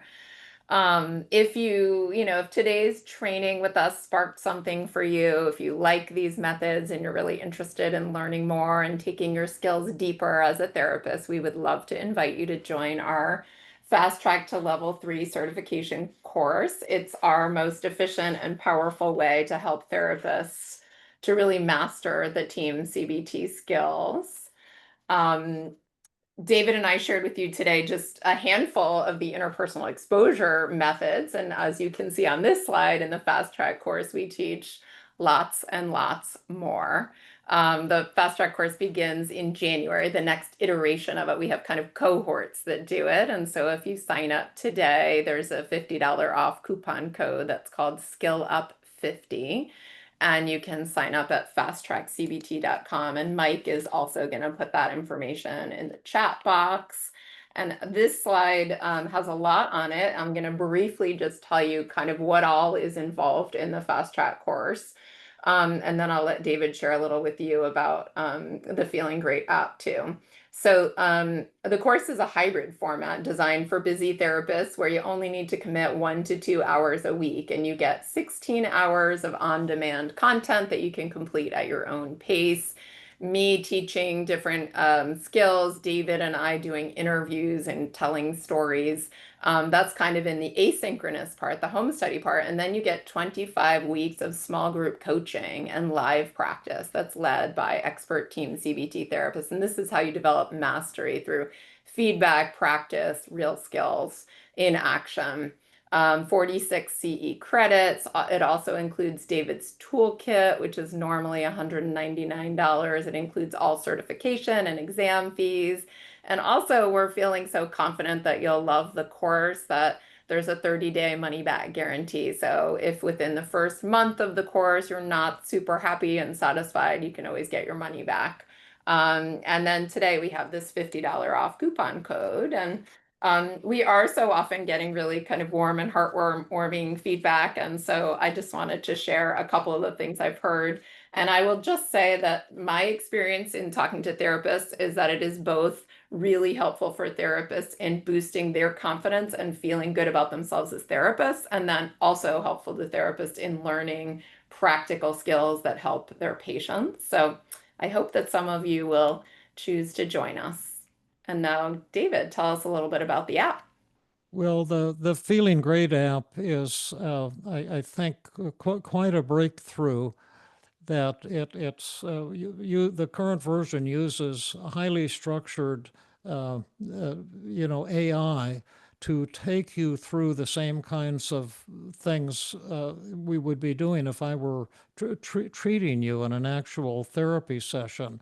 And it has beautiful empathy, but it has we've taught it the whole TEAM process, and it's pretty remarkable. And the effects in changing, reducing negative feelings and boosting positive feelings are pretty profound. I want to emphasize that this is not a competition for therapy. This is not therapy. It's just perhaps by far the most powerful self-help tool ever developed. And if you'd like to use it, you can now get a year's subscription for free instead of paying the $99, and check it out. It can be very helpful for you if you're a patient, of course, because you can change the way you think and feel without a lot of cost, any cost for that matter. But it's also great for therapists to brush up on your skills, and also you can have your patients do it for homework, and you'll drastically or dramatically speed up their recovery. So check out the Feeling Great app if you or a loved one or a patient needs a little boost. You might be pleasantly surprised by how powerful and compassionate this tool is. And just so that you all know, Mike just put the CE survey in the chat box, and make sure you see that one. It says CE credits survey. And then he also added a survey for the general public just to get a little feedback from you. But if you're a therapist, make sure you click on the CE credits survey, and maybe Mike just dropped that one in again. So in the meantime, we're going to take some, these are, sorry, on this slide is just some free training groups. So David and I teach a training group on Tuesday nights, the Tuesday group we call it. You can join us there. Rhonda and Kai. Wednesday group. Those are groups that do require weekly attendance. They're not drop-in groups. David has an amazing YouTube channel with really fun and entertaining videos, as well as the Feeling Good podcast. So those are all things you can do to continue your training that cost you nothing. And Mike, you were going to share with us some questions. Yeah, there's a ton of great ones. I'll start with the first one. How do you assess readiness of patients to engage in treatment? Do you ask them directly, or is it assumed that if a patient comes in, by definition, they're ready to engage in activities such as shame attacking? You want to take that one, Jill?